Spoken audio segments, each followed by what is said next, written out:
afternoon. This is your Pan-African show called AfreeQa with your host Qetselawork. Today is a special day for a lot of people actually.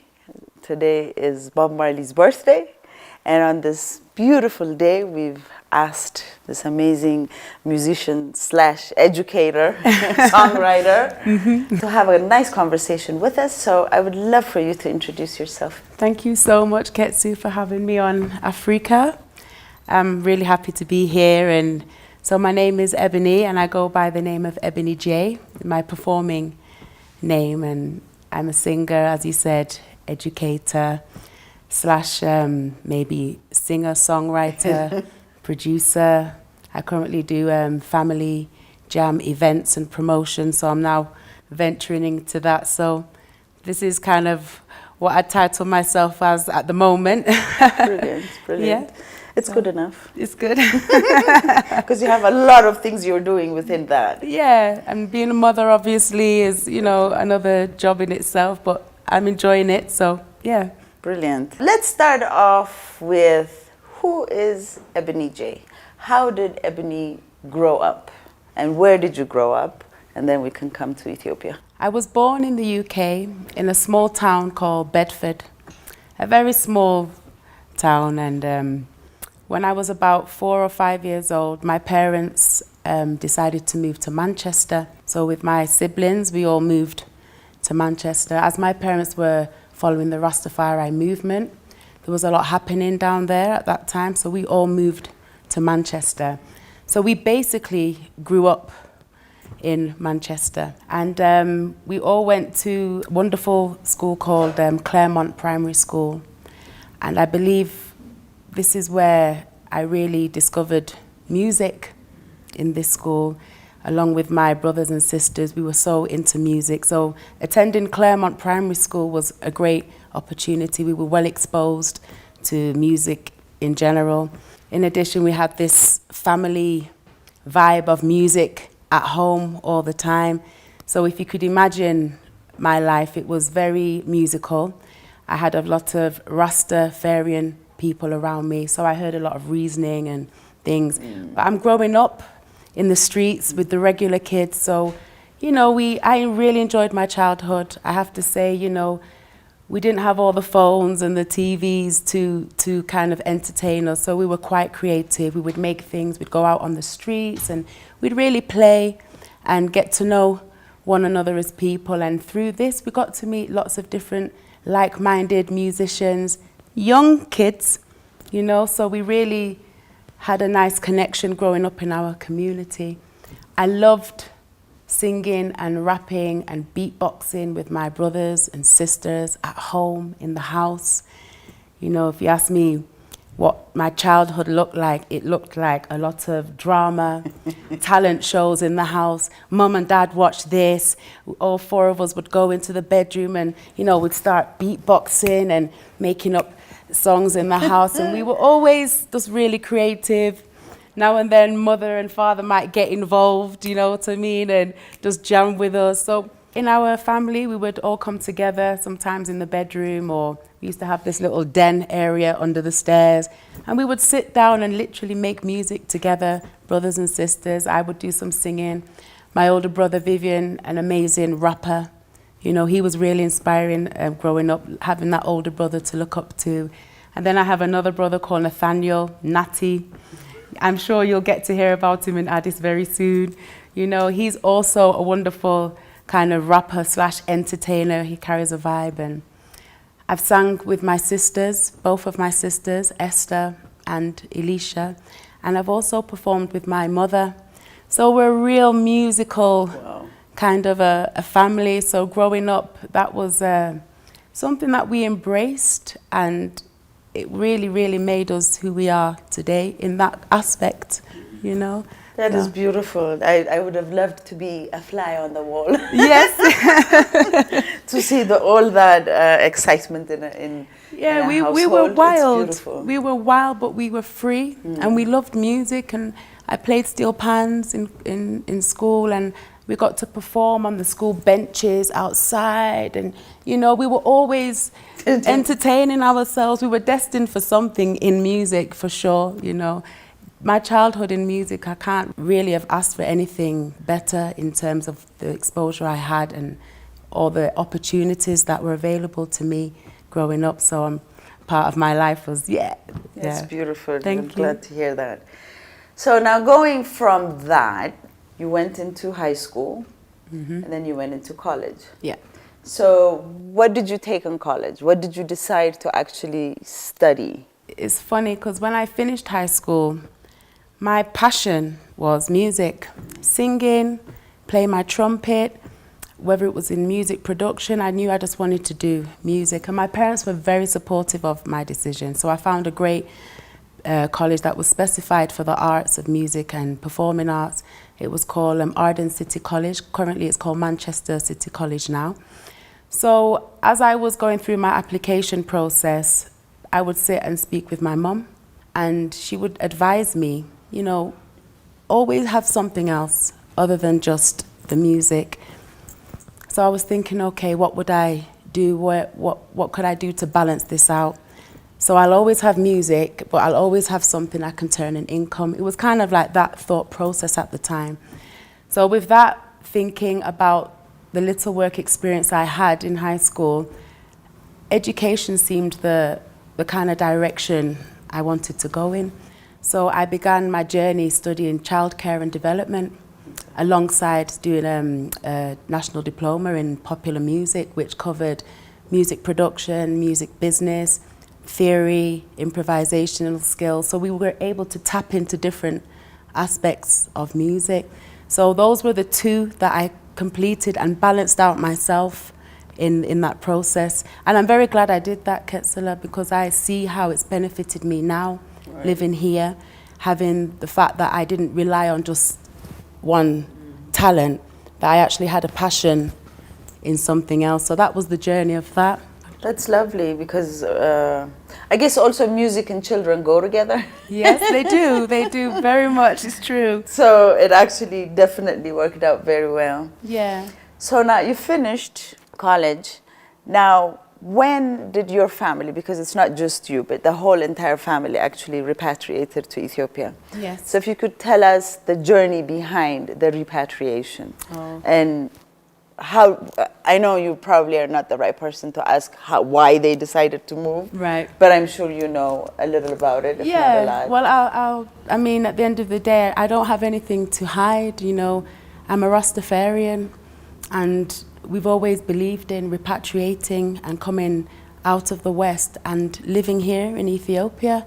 And that's exactly what was the drive behind my parents coming here, with a lot more other spiritual reasons and other, you know, aspects of life. There's other reasons for why they came, but we always believed that coming here would be like a haven for us, you know, to escape certain things that the system, you know. So that was kind of the back story of us coming here. When my parents came here, they actually visited first. Okay. And through that, my mother made some connections through the royal family and was asked to work here and direct to KG, which she did. And it was a perfect opportunity for her to get her foot in the country. When you're moving a family, it's not an easy job. You can't just say, right, we're just going to leave and then we just... There's a lot of logistics involved. So the way it worked for my family was my mother came first with my younger sister and one of my brothers. That seemed like a good first move. My mother, the youngest one, and my big, you know, he's younger than me, but big boy, so they can get along. And then the plan was that my father would come with my other sister, Esther, the next trip. So maybe 6-7 months after, they came. And then me and my brother, we were still in the UK. I was just finishing college and so forth. And then my father returned to England, and we all came, the three of us all together, came back together. So we all moved in packages, and in all of that movement, we had trials, because it's hard when the family's displaced, but we all made it here. And I know my mother and father, I know they'll be very proud to know that they've they've seen a dream, and even though our dreams belong to us, they can see that we still see this movement for ourselves. So for me, even if my family had to leave for whatever reason, I'm not going nowhere, because I know who I'm about now, Right. and why I want to be here, you know. So that was the kind of package that we came in. We came in doses, and it worked for us, and we've stayed strong as a family. And you know, we've had our ups and our downs, but we love living in Ethiopia and really contributing to Africa, you know. So yeah, this is kind of, you know, how we got here, you know, and we don't regret it. We don't regret it. We've made so many friends, so many different people that we've worked with, so many different opportunities have arisen where we can get involved in different projects and they work with us. And so I feel like we have a fulfilling life here, and I feel more fulfilled here in my day-to-day life than I did when I was in the UK. As much as I loved growing up there and my friends and family, I feel that I'm just more of a productive person here. Living here. Yeah. So how long have you been here? I think coming up to this November will be 23 years I've lived in Ethiopia, Haile Selassie. So beautiful. Welcome home. Yes, welcome home. Welcome home. I'm going to have a little celebration, hopefully, to celebrate this. Oh, that is lovely. Thank you. So you are the only child currently living in Ethiopia with your mom and dad? No. My sister's here. Oh. Because what happened is my sister went to school here and she went back to the UK. Your youngest? Yes. Okay. She studied at SOAS, got a degree in African Studies. She's come back and she's working and she's thriving. Okay. Another sister, she's back with her 2 boys that were born in Ethiopia. My brother has recently returned. So all of us, like I said, we're all here again. And we're all living, settling. It feels good because now I'm not alone. Exactly. And now I can visit my mother. This happened in the last year? Yeah, in the last year. Kind of came back? Together, yes. Yeah. I can go visit my brother, different scenery. So they can visit me. I can visit my sister who recently had a baby. So I feel like, okay, my family is actually here. You know, I got a few friends who have come over now to settle, friends that I know from back in Manchester. Wow. So that's great. So when you have these people around you and your family, you feel like, where do I need to be? Everything is here that I need, you know. That's lovely. Congratulations. Yeah. So we're going to invite one of your songs. Okay. And if you could tell us a little bit of how you decided to make this music, this video. It's the Africa Unite one. Africa Unite. Yes. Okay. Ooh, so inspiration. Bob Marley, obviously. Bob Marley's one of them. Actually, there was an Africa Unite concert here. It was around Mescal Square. There was this was the celebration of his 60th birthday. Yeah, so it was quite a while ago. It was so about 18. Oh gosh, so you see how the time split. It was been a minute. So we had the opportunity to take part in this event. I got the chance to meet Rita Marley and Marcy Griffiths, Judy Mowat, Horace Andy, and we met the brothers, and we were working with Sydney Salmon and the Imperial Majestic Band at that time. So the band was backing some of the musicians which had come from Jamaica and wherever to do this grand concert. I just had this feeling that I needed to write something in honor of him and in honor of unity. So I wrote Africa Unite, and obviously Bob Marley has his own Africa Unite. Exactly. But the words Africa Unite belong to everybody. Yeah. So I had my own song entitled Africa Unite, and it was something that I wrote just in time to perform. So I got the chance to perform this song. The show moved to Nazareth also, so there was a show. I got the chance to perform it there, and I had dancers with me at this time. So it was really about trying to really have a relatable song at that time, and something that we can all kind of enjoy, because we mentioned all countries most of the countries in Africa. It's a message about unity, and it's something that will never go old. And I hadn't had a song about African unity, so this really kind of pushed me like we got a show, it's about African unity. Ebony, you have to have a song about Africa Unite. This is the time. I had a lot of great response from the AU. They really liked the song and we're hoping to do something with that in the future. So we'll see how that goes. So yeah, that's kind of how that came along. As you can well know right now, it is much needed. It is much needed, yes, for so sure. It would never go out of style. Never go out of style. No, definitely not.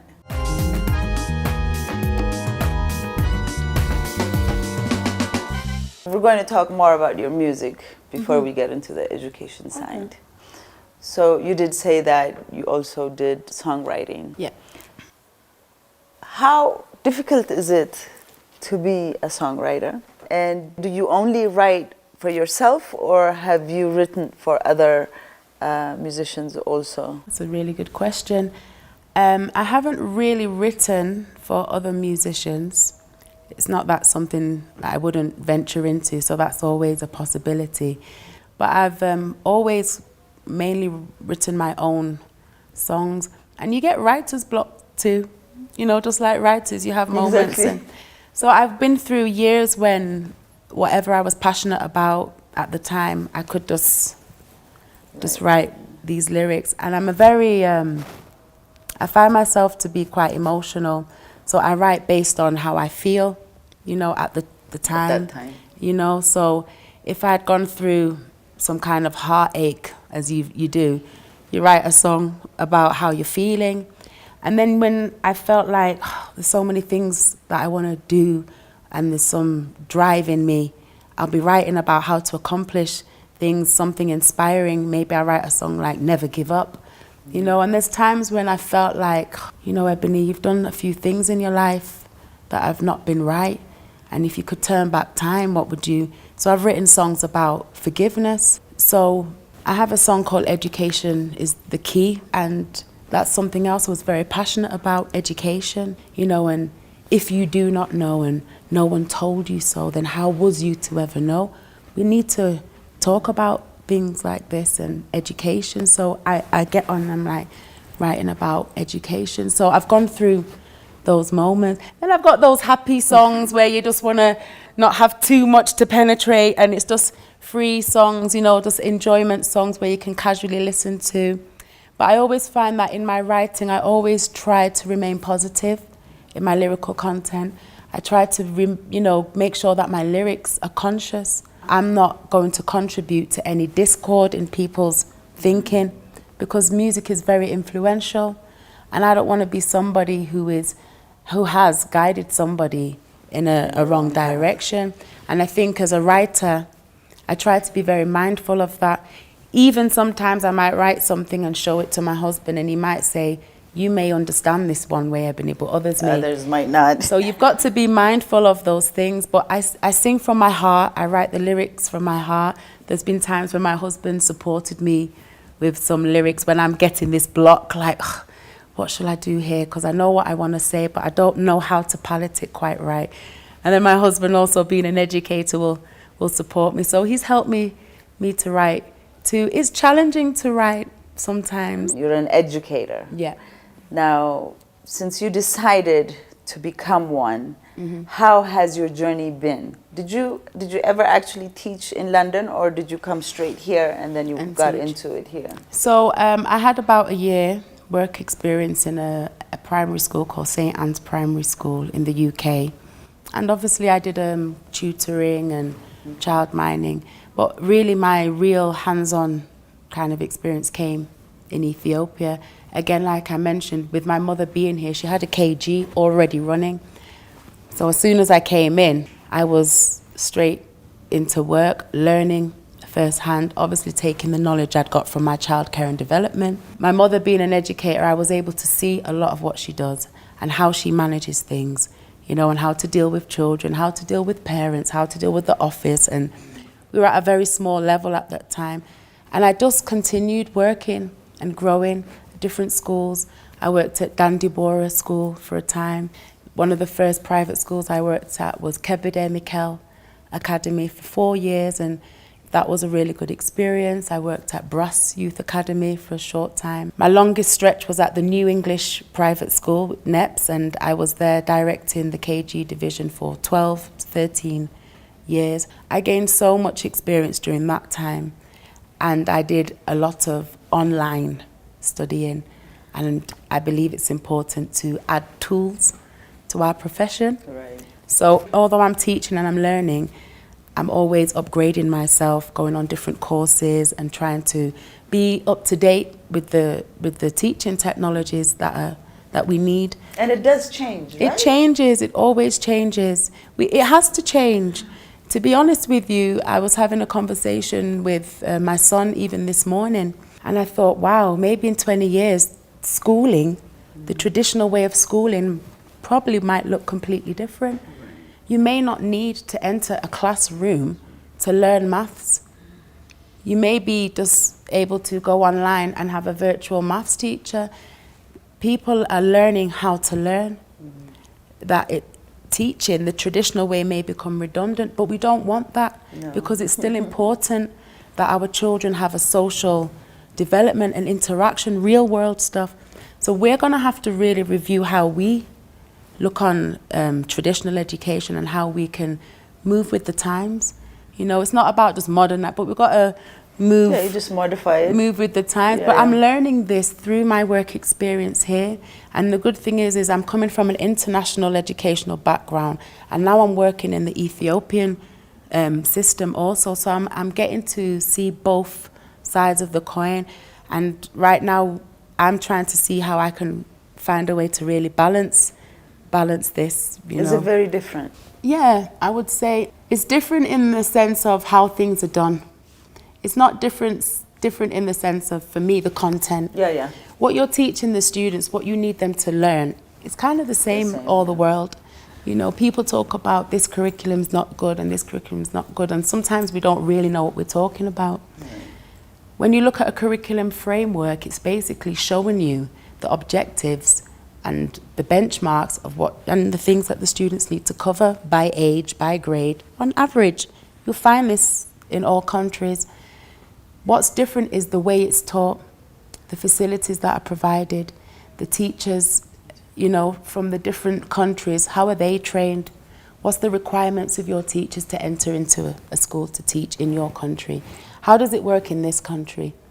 You know, I was told by a German friend who is a teacher also. He's a music teacher. And he said to me, in Germany, the lower primary, kindergarten, primary school teachers, apparently they're not employed unless they can play an instrument or sing. Whoa. But that makes sense to me. That is lovely. Because if you're working with young children, it makes sense that you should be able to sing and play an instrument, because you want that for them. So you're going to sing some rhymes with your kids, you're going to teach them about poetry, and so these kind of things kind of made sense. And then there were other institutes I've heard where their teachers that are employed are all parents only. They're educators, but they're actually parents. So I thought, wow, you don't have to have children to be a teacher, but it also makes sense for them because they've got compassion, because they know what it's like to have a child. So when they're dealing with other children, they can visualize how they're dealing with their own, and would they like that for them? So every country has different ways. So we want to look at how we're doing it. So Ethiopian is still got their own style, you know, which is very different to other countries, you know. And I think there's work to be done. I was just going to come to that. I was like, if you had to change, or if you had to add, not really specifically change, but if you wanted to add in our curriculums, and especially because you're in the primary, it makes it even that much more important. Yeah. What would you add and what would you take away? Yeah, so for the primary division, I guess I'm working in that. So I feel like more than changing a curriculum or something, I feel my addition or my contribution would be to train teachers, you know, give them the pedagogy they need, give them the resources, the teaching practices that they need. Because a good teacher can teach in an empty room, to be honest. And then if you have all the resources to supplement it, that just makes it extra special for the kids. So I feel that in our country, with the resources we have and where we're at with education, I feel my addition would be to really work on teacher training practices, you know, how to really give a subject in a variety of ways that really touches all different intelligences and all different kinds of learners, to have a variety of teaching styles where we can confidently say, this child didn't miss out, this child didn't miss out, this child didn't miss out, because I know that I covered all different aspects. And I feel that once we give that kind of to our teachers, a lot of magic will take place. So whether a school's got money and good funding or not, I feel like I would want to give that to the teachers, because then the curriculum will flourish. Right. It's like a hospital. You can't really judge the hospital. You have to look at the individuals working there. You find some good surgeons who are quite passionate. You have some who don't take the job as seriously or not as informative as you would like them to be. And the same with schools. You've got extremely passionate teachers. You've got teachers who have the drive but don't have the know-how. And that's what I want to tap into. Those who are passionate, they have something to contribute, and I want to give them some support in how we can really do that. That is very well said. You know, when you said that you've worked a lot in private schools, Yeah. I feel like that is actually needed more in the public schools as well. Even though the private schools need that too, but I feel like the public ones would really benefit of getting the teacher trainings. They would. I've visited a few schools, and the classrooms have been quite full, you know, and I wonder, how are they really learning? You know, how are they focusing? How can the teacher really give a genuine assessment or a genuine report or any feedback on that child? I've said this before, you know, when you go to a school that's really overcrowded, you become an ant in a colony of ants, and then you're not identified. You could get lost. You get lost. And then it's very discouraging for the individual, because nobody can see your talent. Nobody can really facilitate your ideas. You're in this setting where you just have to receive what you can. And again, those teachers may not have all the styles to cater to all the learning needs. So definitely agreement with you. The government schools would really need a lot more of this. Like I said, even in an empty classroom, great magic can happen if you're creative in your teaching, you know, and yeah. Why did you choose primary? I didn't choose. It just came to me. Came to you. Brilliant. I can't say one is harder than the other. No. Because I'm sure they're all in their own way hard. Because teaching, as a teacher, I think being a teacher in itself is a very hard job. It's a hard job. I'll say I've been doing some training with at ICS school on professional learning communities. And there is a trainer, he came from the States, his name's Dr. Anthony Mohammed. Now when he starts his open keynote speech or whatever, he would say to the audience, you know, is there any KG elementary teachers in this audience today? And he'll have a few hands like, yeah. He goes, I just want to take my hat off to you, because the work you do, and, you know, people don't realize. And he made a joke at the time. He said, you know, one day I had to go into this classroom. I had to cover for a teacher, and there's kids crying, and this person's got issues. And he said, by the end of it, I was crying. And he said, I have to take my hat off to these educators, because there is this feeling that, oh, you teach young kids, so your level of education is not as advanced. I say, we're taking kids who don't know nothing in terms of what we're about to teach them, and we get them ready for you. When they reach you, they're speaking. When they reach you, they've got the foundations of maths. When they reach you, they've got the foundations of science. When they reach you, they've got the foundations of character. Do you know how hard it is to teach a child who doesn't know how to tell the time on an analog clock, who speaks know English. Exactly. That's a skill. How do you do that? So I find that elementary teachers are more challenged. Absolutely. Especially when you're dealing with teaching in English, I guess, for some subjects, for second language. It's hard. You have to really think, okay, how can I do this? How can I make examples of it? What imagery do I need to do? Do I need to include some drama and role play? And so all these things you can do. Exactly. But you know what I've come to learn, because I've worked with older students too. So I've worked grade 7, 8. I've taught science up to grade 4. So one thing I've learned is most of the techniques run through all grades. You just age appropriatize them. What works for grade 1 will work for grade 12. You're not obviously going to speak to them the same manner. Exactly. But you're going to have the same idea, because they're still children at the end of the day, and they like to learn in a fun and engaging environment.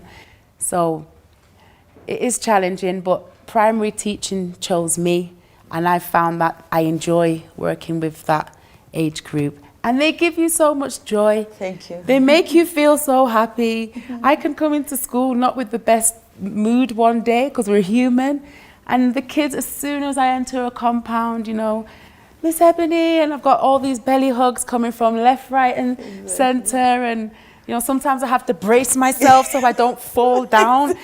And they really uplift you and change your whole spirit for the day. So working with those young children, I'm not saying the old children don't have it, but there's an innocence in, what I mean? And the young ones, and they absorb everything like sponges. And so, yeah, a great age to work with. And so tell us about the school that you are in currently, and how you like what you are doing in this setting versus the setting you were in before. That's a wonderful question. It makes me smile. I know, I saw that. It makes me smile to take some water.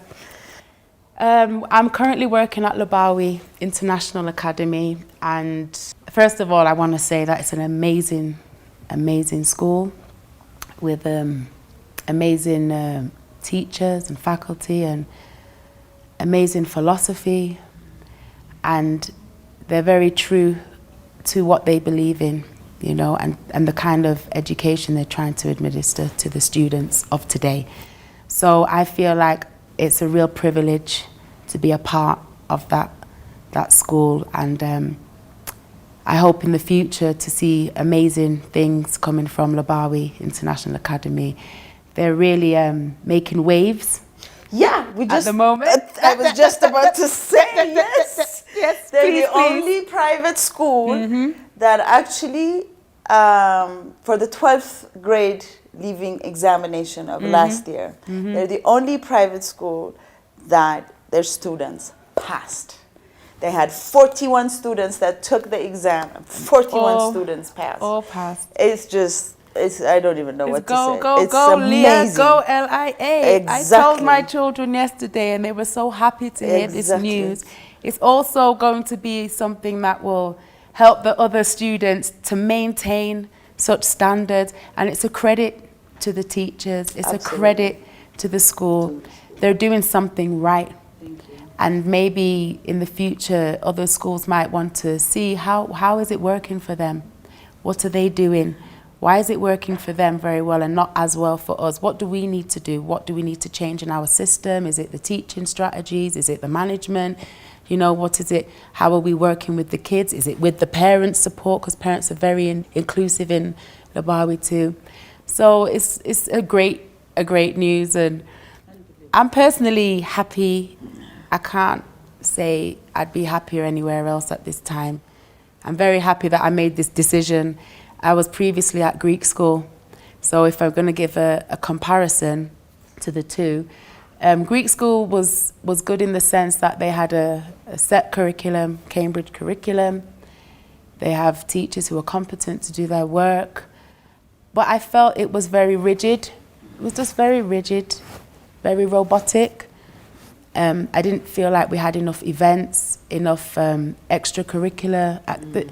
I just didn't feel that. I didn't feel that community spirit. We didn't have enough gatherings together or planning together. I'm a big advocate of planning together.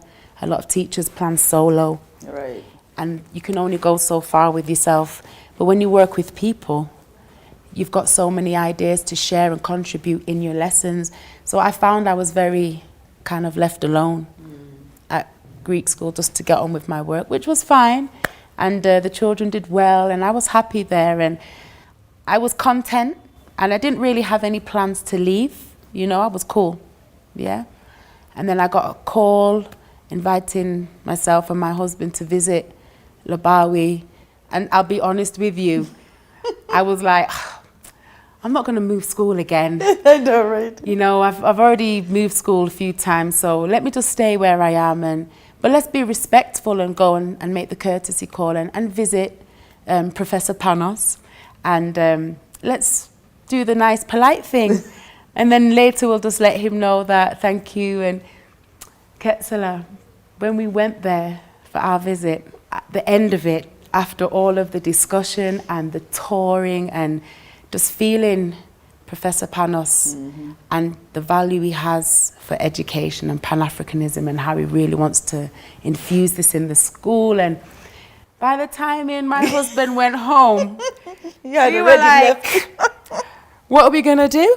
Like, we left with one mind and we came back with a completely different mindset. And within a month and a half, we moved, packed up, shipped up, moved right back down to the other side of town and got on board. And we're just so happy that this opportunity, God presented this through, obviously he works through our amazing vessels. So we were given a great, you know, great heads up, and the recommendation was good. And I feel like we fit in. My children enjoy the school. The students are amazing. There's a lot of potential in that school. Like I said, if people really need to kind of keep their eye on this school, because I hope, like I said, they can be like a real exemplary school that other schools can follow, see a model they can work with. Absolutely. Yeah.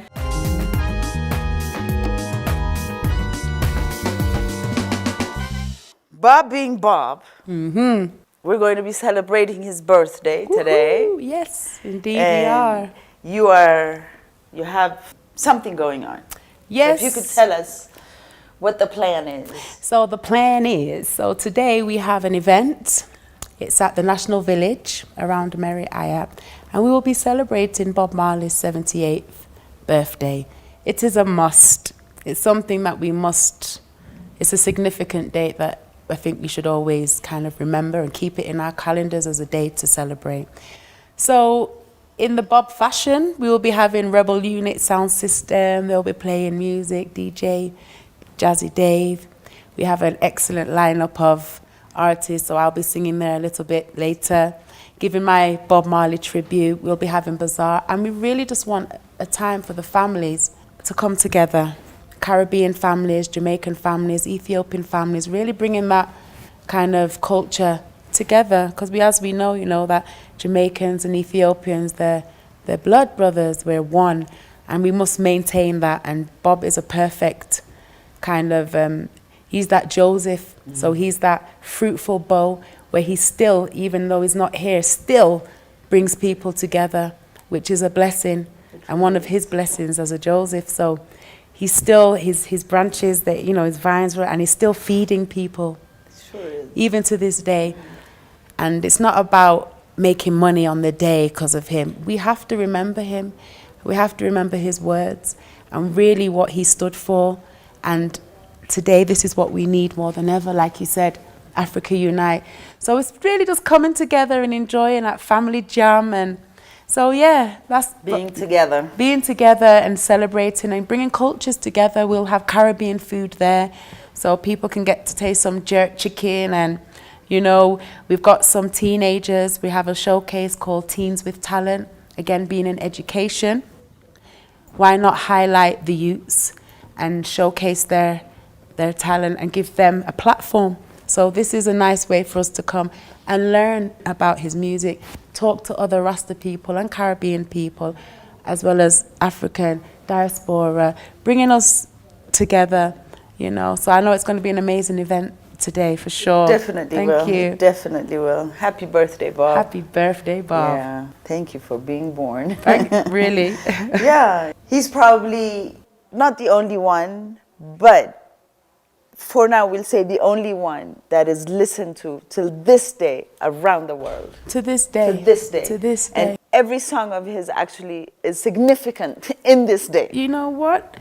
Isn't that amazing? One student asked me yesterday or the day before and said, how can I make it big without losing my soul? Wow. and still keeping God at the forefront of my life? So I was with a friend and we were advising this student and we was like, it's quite difficult. So at that time, he was asking of examples, who's really made it at the top, but still has God at the front. Immediately, I thought to myself, globally known, not Hollywood, but globally recognized to this day, who has made it and still kept God at the forefront of, I would say, somebody like Bob Marley. Exactly. I mean, it's a no-brainer for me. I was like, Bob Marley, he is the one that's really made it successful heights. And unfortunately, he died at a young age. But where he reached, to this day, no one can top him. And he still managed to maintain his spiritual beliefs, his integrity, and he still managed till his last breath to keep God and Jah in his life. You know what I mean? He never lost sight of who he was. It is hard, you know, so props to him. Absolutely. He made it. He's a very good example. Now, going back into our music schools, Yep. but I'm not sure if they actually teach vocal singing or Yeah, training just techniques. training techniques. Do we have anything like that? In Addis? In Addis that you know of, in any of our music schools? I'm not sure about Yared School. I know in the school that I'm working in currently, in Labawi, we do have music lessons with a wonderful teacher, Mr. Assad. He teaches music in general, keyboard and the theory and getting them into that. But we also have, I would call it another music room where we have musical instruments like drums, bass, guitar, keyboard. And currently we're soundproofing the room, working with Teddy, Ahadu, you know, together we're working with the children. They have a leadership program called Obsidian Beats. So a lot of those students get a chance to go in there and do extra music. One of the things I do is I do singing with a lot of the students. So we do singing techniques, we work on harmonies, we scales, working with Teddy, and we allow them to write their own music. Sometimes the students bring songs to the group, and one student might have a song, and I'll get the other students to back them. So we figure out the harmonies, and it's encouraging, and they all get a chance to learn different styles. So in our school, I can say that we have a program that's really taken off, and I feel like a lot of the international schools do have similar music programs, singing programs outside of the regular music lessons. But I'm yet to find, I've not yet heard, I'm not saying there isn't, but I'm yet to still find if there is any vocal singing kind of classes here. It'd be interesting, because it's time if we didn't. I know. Do people come to you? Yes. Do you actually do that on the side? Yep, I do. Okay. On the side, I've done that. Okay. So that's good to know. I've been scouted out even for ICS. They've had dramas and musical productions that they've done. So they've asked me to come in and privately work with a few singers who may have solos and might need to work on breath, projection, really how to execute their songs so it really does justice to this musical. You know, when you have a musical production, there's a lot of things in play. And sometimes you have to take this person aside and just work with them. So that's what I would do. And yeah, I've just given private lessons for students who just want to learn. How important do you think music is to be added as one of the curriculums, not as a side gig, not an after-school program, but added in the curriculum where every student, whether they're in the public or in private school, actually has the chance to go through music? It has to be done. It's so important. I can't Someone told me we don't call them extracurricular activities because we don't see them as extra. This is the word we use in the world so we understand. But music should be treated the same as any of the other subjects, science, if not more. You know, because this is where they'll get the chance to present, build their confidence, have a place for their mind to explore. Outside of academics, you need to have a place to explore creativity. We're human. We need to be creative. We need to be in an atmosphere that's artistic, or we need to be in an atmosphere where there's nature surrounding us. We need to be in an atmosphere where music is around us. And people think music is just some sing. There's a lot in music, not just singing and vocally singing. You can go into the theory of music, and then you're going to learn to read music, write music. But then if you're not into that side, you might want to produce music on these different programs, Cubase or Fruity Loops, and you might really be good at that. But you might find you're good at playing something and you're creative with melodies. All of these things enhance other aspects of your life. Honestly, Qetselawork, if I didn't do music, I wouldn't be who I am today. I can't express the fact that I was able to sing on stage. Something inside me became confident. I don't feel nervous when I'm talking to somebody. And that's partly because I was exposed to performing, working with people. It also helps you to become more open-minded, because you can't just listen to one thing. You're kind of forced to hear other things too. I began to appreciate music so much when I started listening to it live. There's songs that I didn't like that much, but when I went out and this band was playing it live, it was different. I was like, okay, seeing the feeling that you get from it. Why can't everyone experience that feeling? We need it. I don't know the words for it, but it releases something inside us. It makes us more comfortable. It makes us more open-minded. It makes us more willing to learn, you know. And there's maths involved in music. There's timekeeping involved in music, you know. There's words, Italian words and terminologies if you really want to study I mean, there's so many aspects: musical writing, rhythmic, rap and poetry, and there's just so many, music business, music history, music production. Music covers so much. Why not make it just as equal? Why don't parents see that? Why don't schools see that? Why don't educators see that? Because where we came from, it was standard. Exactly. Standard. Very, very standard. Like I mentioned to you, some teachers are employed as long as they can still sing or play. Why? It's standard. And children who are stressed when they're young, music is uplifting. It relaxes you. You can even be in a class, Qetselawork, with background music playing quietly, and the kids are working contently. But you've got some parents, oh no music. It's really calming. But we have to teach, educate everybody about it first so they can embrace it. It should be in schools, just like any other subject, in my opinion. Yeah, for sure. So hopefully, you know, eventually we will add it into our curriculum. I hope so. I really, really hope so. I hope they hear what we're saying, and it's not Ebony saying it. This is a conversation we've been having for years, you know, and it's not just music. Performing art in general, designing technology. The last song we're going to invite is a song that you actually worked with gentlemen. Yes. There is an organization from Germany, they're called Viva Con Agua, and they're an NGO that works with Ethiopia and other African countries, and it's about water, you know, getting water to rural areas and really trying to support those who need wells, and you know, so they do this kind of work and they do a good work. So they came here a few years ago and they had a show at the Gotha Institute.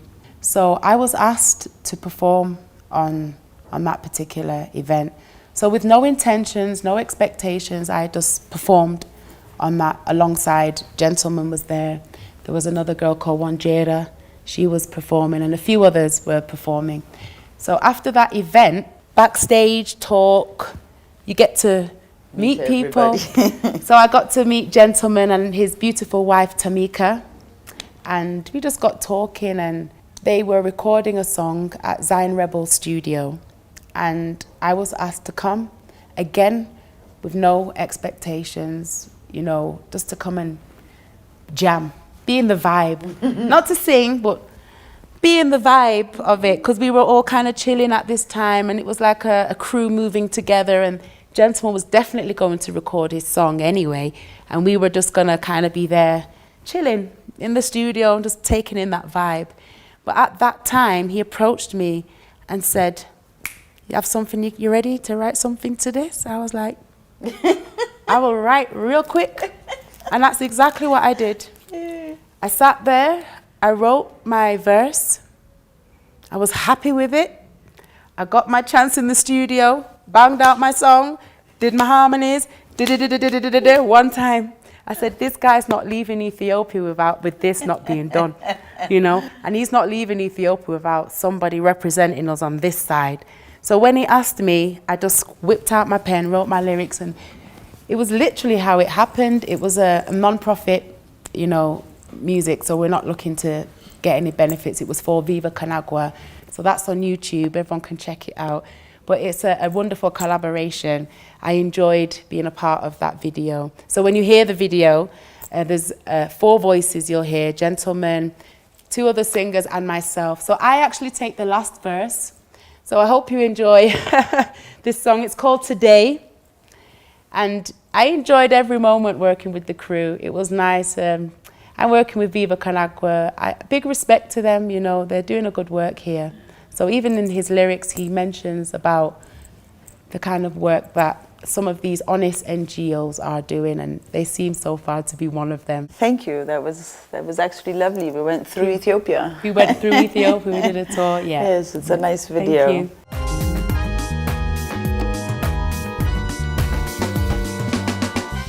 Thank you very much for tuning in. This is your show Africa with your host Qetselawork Seifu. Today our wonderful guest was Ebony J. We'll see you next week. Thank you.